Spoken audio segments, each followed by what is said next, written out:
The Daily Life of the Aztecs by Jaques Soustelle. Introduction.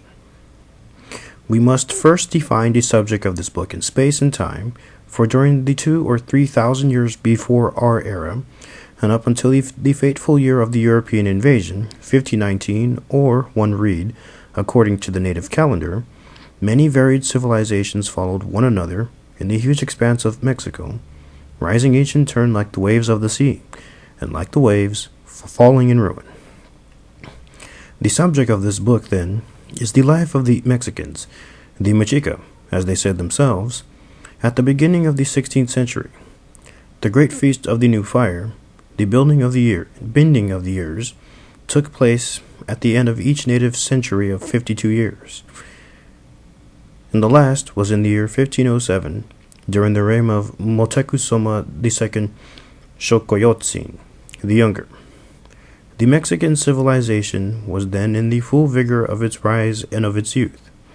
Scarcely 100 years had passed since Itzcoatl, 1428 through 1440, the first of the great rulers, had founded the League of the Three Cities, of which Mexico Tenochtitlan had become the capital. And it was in this city, on the shores and even on the water of a lake in the hollow of the Central Valley, 7,500 feet high and overlooked by snow-capped volcanoes, that the Aztec power was built up, a power which became, within a few decades, the most extensive domination that part of the world had ever known.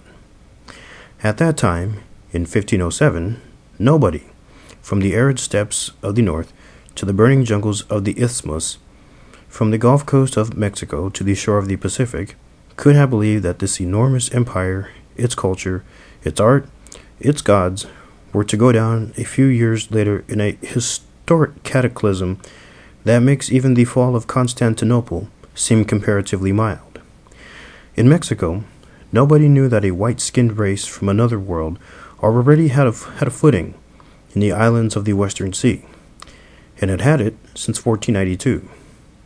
27 years were to elapse between the first voyage of Columbus and the landing of Hernan Cortes upon the continent, a quarter of a century's respite, during which these two worlds lived side by side in mutual ignorance, with no more than an arm of the sea between them. Les poupettes aux enfants à peine de se découvrir, par-dessus l'abyssin pendant le sommeil. Those lines of Divini come to mind when we think of this strange marking time in history. In Europe, the modern world was beginning to break out of its enclosing mold.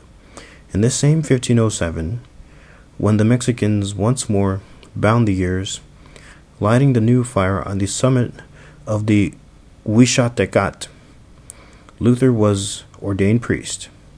1 year before Leonardo da Vinci had painted the Gioconda, and Bramante had begun St. Peter's at Rome. France was engaged in her great Italian wars, and in Florence, Niccolo Machiavelli was the Secretary of State for the militia. Spain had beaten the Moors of Granada, and so had won back the last of her conquered territory, and an irresistible expansion urged the Spanish caravels, soldiers, and missionaries towards the newly discovered lands. But so far the wave had not carried them beyond the islands, Cuba, the Bahamas, Haiti. The coast of the mainland had only just been touched, at Honduras and Darien. Not a single white man yet knew that beyond the Strait of Yucatan and the Gulf of Mexico lay huge countries, with their crowded cities, their wars, their states, and their temples. In Mexico, there was the same ignorance. No notion that fate was already standing at the door. The emperor continued the methodical organization of the territory subjected to the Mexica, the ruling nation. One by one, the last free cities fell, and the distant villages of the tropics bowed to the rule of the high central plain. It is true that some little states kept their independence, particularly the aristocratic Republic of Tlaxcala, a besieged enclave in the middle of the empire, cut off from all trade and from any kind of outlet. But the Xochitl, the Flowery War, was essential in the very heart of the Mexican peace, for the service of the gods and the glory of the sun. A few years later, and the veil which hid the one world from the other was to be torn away. They would confront one another, steel blades against swords of obsidian, guns against arrows and spear throwers, iron helmets against feather headdresses. Palaces, pyramids, raised causeways across the lakes, stone statues and turquoise masks, processions blazing with jewels and plumes, priests, kings, sacred books, all this was to melt and vanish like a dream. Just before it disappears, let us try to catch the iridescent image, the splendor and the shadows of a world already doomed. These latecomers to the Central Plateau, the Mexica, or Aztecs as they were sometimes called in the memory of Aztlán, the mythical starting point of their wanderings, never thought of themselves as anything but the heirs of the brilliant civilizations that had preceded them. Their knowledge of the past went back no more than a few hundred years. For them, the periods of Teotihuacan, which we date from the 6th century, were built by the gods at the beginning of the world, at the same time that they created the sun and the moon. For them, all the highly civilized arts, sculpture, architecture, engraving, feather mosaic work, the invention of the calendar, were due to the former inhabitants of Tula, the Toltecs, who reached the height of their civilization in the 10th and 11th centuries. The Mexicans placed Tula and its king god Quetzalcoatl, the plumed serpent, in a remote and fabulous past. It was Quetzalcoatl and the Toltecs who had found out the arts and sciences that Mexico had possessed since then. But the black magic of Tezcatlipoca, the dark god of the night sky, had triumphed, and the shining Quetzalcoatl, exiled from Mexico, had set out over the Atlantic, the heavenly water, or, according to other traditions, had burned himself upon a pyre. In the chaos that followed the fall of Tula, the wandering tribes of the north, who were known by the general name of Chichimeca, the equivalent of the Greek barbarians, came into the Central Plateau in successive waves, and at this point, legend and history join. In the 12th century began a great movement that brought the migrating nations southward one after another, nations of hunters and warriors, houseless and knowing nothing of agriculture or weaving. These tribes, coming into contact with what was left of the Toltec civilization, and with the settled farming inhabitants who had stayed after the collapse of Tula, very soon set up villages and towns and adopted the way of life of their predecessors. They abandoned their rustic dialects in favor of the classic Nahuatl of the Mexicans. They built cities, Culhuacan, Azcapotzalco, Texcoco, in which the upper classes led a highly civilized existence, and these cities fought for supremacy in the valley, each in turn winning it from the others.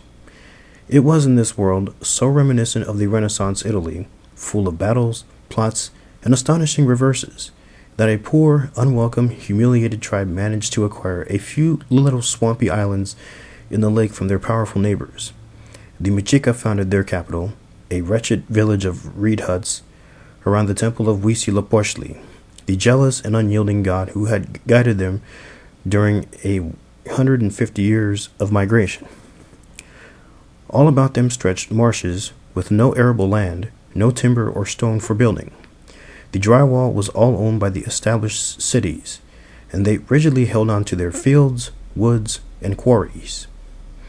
It was in 1325 that these wanderers first settled into the dismal place that they were allowed, a place, however, in which they had seen the sign that their god had promised them, an eagle poised upon a cactus, eating a serpent.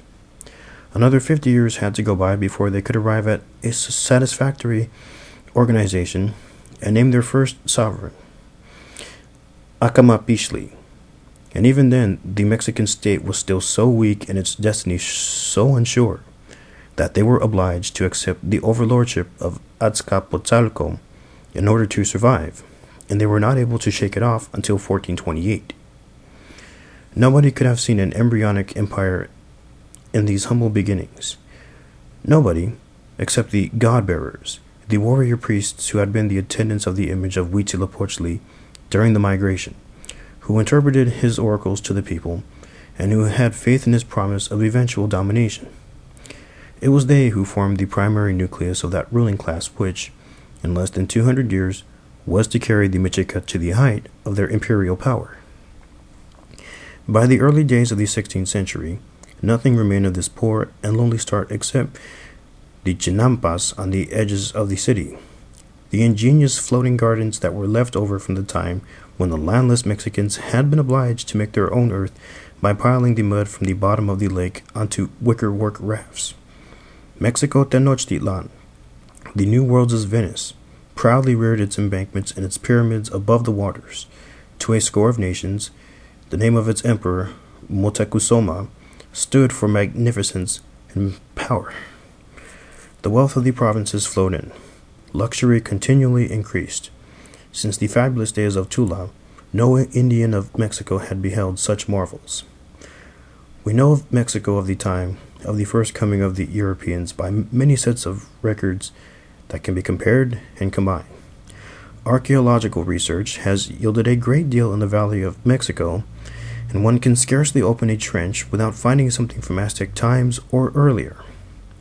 There have been abundant discoveries of ritual and domestic pottery, tools, arms, and sculpture.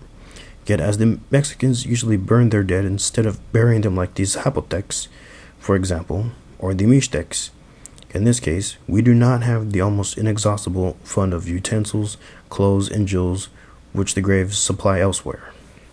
Furthermore, not a single ancient monument has survived in Mexico City itself because of the systematic destruction of the town by the Spaniards during the siege of 1521 and after it. So paradoxically, we are far better acquainted with the architect of the distant Mayas, back in the 7th century, than with that of the 16th century Mexicans. The temples and pyramids of Palenque and Yaxchilan, lost in the jungle of Chiapas, have survived the attack of the weather and the vegetation for more than 1,000 years, while those of Mexico have gone down before the destructive will of man. But the period with which we are concerned is distinguished from all others by the wealth of its written documentation. The Mexicans were interested in themselves and in their history. They were tireless speech makers and great lovers of verse. They were curious about the manners and productions of other nations, and above all, they were preoccupied by the future, and so they paid the greatest attention to omens and portents. Thus, an immense quantity of books came into being, written according to a pictographic system that was at once figurative and phonetic, and treating of history combined with mythology, geographical description, ritual, and divination. The Mexican civilization knew books. It also knew red tape and piles of official paper. The Aztec Empire was of a legalistic humor, and every dispute, every law case, brought about the accumulation of files.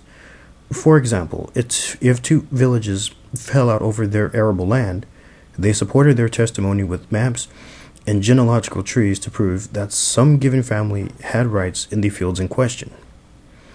Much of this written record also was deliberately destroyed after the Spanish conquest. Many of the books had to do with religion or magic. Bishop Zumarraga had them seized and burnt, together, no doubt, with others of an entirely secular nature, such as histories or the like. Fortunately, a good many works escaped the fire, and in addition, the Indians soon came to see the advantages of the alphabetic writing that the Europeans had brought, compared with the obscure and complex system that they had used hitherto. Basing themselves upon the old pictographic manuscripts, some of them undoubtedly preserved by noble families in spite of the prohibition, they drew up chronicles, sometimes in the Mexican language, but in European letters, sometimes in Spanish, chronicles of an immense value, such as the Annals of Cuautitlan, the historical books of Chimalpain, Cuautlehuanitzin, Desosomoc, and Ixtlisochit, which are literally crammed with the most exact information about the life of ancient Mexicans. Finally, the Spaniards themselves had lent us some very important documents. The first wave of invaders, men as uncultivated as they were courageous, nevertheless had in its leader a statesman, Hernan Cortez, and in its ranks a born writer, a man who could both see and tell what he had seen Bernal Diaz del Castillo. The first European testimony upon what was then a totally unknown world is provided by the letters of Cortez to Charles V and by the recollections that Bernal Diaz dictated in his old age before he died. Cortez's testimony is more elaborate. Diaz's is spontaneous, amusing, tragic. It is true that neither of them attempted to see and understand objectively. Their eyes were chiefly fixated upon fortifications and weapons, wealth, and gold. They knew nothing of the native language, which they mangle shockingly whenever they quote a word. They were sincerely disgusted by the Mexican religion, which, as they saw it, was a damnable and revolting mumbo-jumbo of devil worship. But for all that, their evidence retains great value as a record, for through their eyes we see something that was never to be seen by man again. After the soldiers, the missionaries, the most illustrious of them, Father Bernardino de Sahagún, reached Mexico in 1529. He learnt Nahuatl, and writing in that language under the dictation of Indian nobles and with the help of Indian scribes for the illustration of his manuscript, Sahagún wrote the admirable and monumental book entitled A General History of the Affairs of New Spain. He devoted the whole of his life to this work, and it earned him the distrust of the authorities, who took away his papers on 2 occasions in 1571 and 1577. Having said farewell to his children, the Indians, he died in Mexico in 1590, without having had the satisfaction of seeing the smallest fragment of his book published. Other ecclesiastics, although they did not equal Sahagún, also left respectable works, particularly Motolinia. In addition to these books of the first importance, one should mention the frequently anonymous 16th century descriptions of accounts that were written by priests, civil servants, or lawyers. Although they must often be used with some reserve, a feeling for exactitude not always being the primary characteristic of their authors, they are nevertheless a mine of information.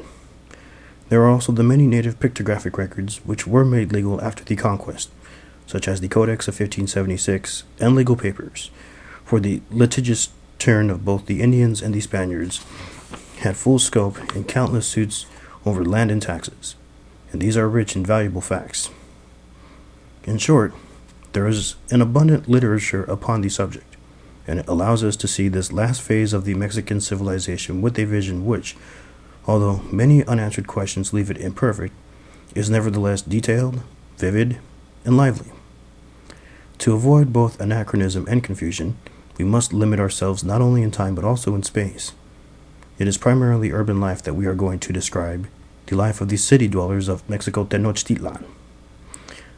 Yet, there was an obvious cultural unity between this city and some of its neighbors, particularly Texcoco, on the dry land of the shore of the Great Lake. And so there is no objection to our using the historical sources for Texcoco, any more than there is for taking some details of our description from Xochimilco, Chalco, Cuautitlan, or others. Indeed, everything leads one to believe that life was much the same throughout the Valley of Mexico, at least in the towns. But one cannot leave out all mention of the empire, whose existence, products, political activity, and religious ideas had so strong an effect upon the capital itself. The empire began in the 15th century as a triple alliance, a 3-headed league which joined the city-states of Mexico, Texcoco, and Tlacopan, now Tacuba. This league came into being as a consequence of the wars that had destroyed the supremacy of Azcapotzalco. The original nature of the Triple Alliance was soon corrupted, however. First Tlacopan and then Texcoco itself found their privileges and their independence growing less and less under the unyielding pressure of the Mexicans. By the beginning of the 16th century, although the quote-unquote kings of Tlacopan and Texcoco were still in theory the associates of the Mexican emperor, in fact, their association had, to a very large extent, nothing more than an honorary character. The Aztec sovereign intervened in the succession of both dynasties to such a degree that to all intents and purposes he appointed dependents of his own, who were in fact imperial officials. When Cortez entered Mexico, he was received by Moctezuma, attended by 2 kings and certain appointed governors. an indication of how nearly the status of the kings had been brought to that of civil servants. Theoretically, the taxes from the provinces were still divided between the three ruling cities according to the original scale, 2/5 to Mexico and Texcoco, 1/5 to Tlacopan. But there is reason to think that in fact the emperor of Tenochtitlan shared out the taxes more or less as he chose. In all likelihood, the League was on its way to becoming a single-headed state. At the end of the reign of Moctezuma II, the empire consisted of 38 tributary provinces, and to these must be added the little states of uncertain status that stood along the road of the caravans and the armies between Oaxaca and the southern limits of Xoconochco. It reached both oceans, the Pacific at Cihuatlan and the Atlantic for the whole length of the coast from the Gulf of Tochpan to Toxtepec. In the west, its neighbors were the civilized Tarascas of Michoacan. In the north, the hunting nomads, the Chichimeca. And in the northeast, the Huastecs, a separated branch of the Maya family. In the southeast, the independent but allied province of Xicalanco formed a kind of buffer state between the Mexicans of the center and the Mayas of Yucatan. A certain number of lordships or tribal confederations had remained independent of Mexico, either enclosed within the empire or lying on its frontiers. This was the case with the Nahuatl Republic of Tlaxcala on the Central Plateau, the lordship of Metztitlan, also Nahuatl, in the Sierras of the Northeast, the Little Yopi State on the Pacific Coast, and the Chinanteca Highlanders, who lived then, as they do today, in the impenetrable massif between the coastal plains and the valleys of Oaxaca. The provinces themselves were much more fiscal than political entities. A civil servant, the Calpishki, lived in each provincial capital, charged with the collection of the taxes. His duties and powers were limited to this. There were no governors appointed by the central authority except in the fortified towns on the frontiers or in the recently subjected lands, as, for example, at Ostoman, opposite the Tarascan country, at Sosolan in the Mixtec territory, at Oaxaca, or at Xoconochco on the Mayan border, some 15 or 20 towns in all.